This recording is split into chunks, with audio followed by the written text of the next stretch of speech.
De Istok, une petite ville en Metohia, nous allons vers le monastère Gorioch, situé sur le bord d'une vallée fertile, sur une colline appelée Bel et Kamen en français Roche Blanche.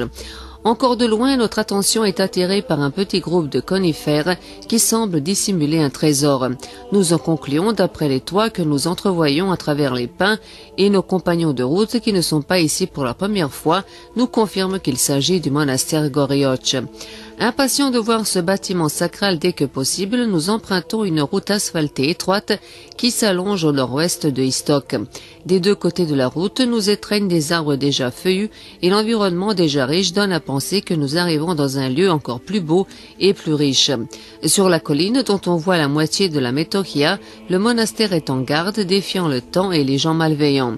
Le complexe du monastère n'est pas grand, il est composé de l'église de Saint-Nicolas, du réfectoire du monastère et du clocher.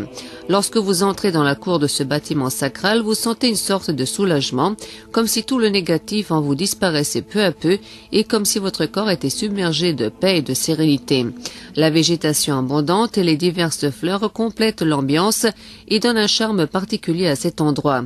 Assis sur un banc sous un arbre, nous trouvons des étudiants de l'université de Belgrade, envoûtés par la beauté de Gorioch et de son environnement, ainsi que des adultes plus âgés venus visiter une partie du patrimoine culturel serbe au Kosovo-Metohia.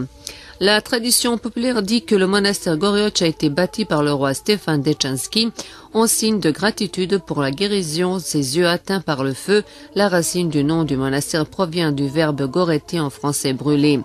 La vieille église de Saint-Nicolas, bâtie au XIVe siècle, n'a pas été conservée, mais elle a été reconstruite sur les anciennes fondations au XVIe, XVIIIe et au début du XXe siècle, malheureusement pas dans sa forme originale, mais aujourd'hui encore elle abrite 11 très vieilles icônes.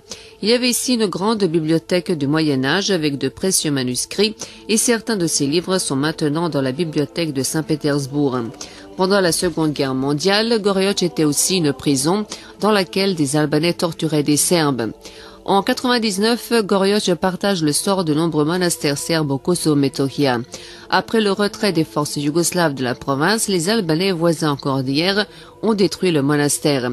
Les religieuses du monastère Gorioch sont réticentes à parler de ces moments. Elles essayent d'oublier ces jours-là et les événements tumultueux qui ont suivi. Pour leur plaisir et celui du peuple serbe, non seulement de la région du Kosovo, mais aussi de la région dans un sens plus large, le monastère a été restauré et aujourd'hui on y entend le son des cloches, des liturgies ont servi et les gens le visitent moins qu'avant à vrai dire et ne l'oublient pas.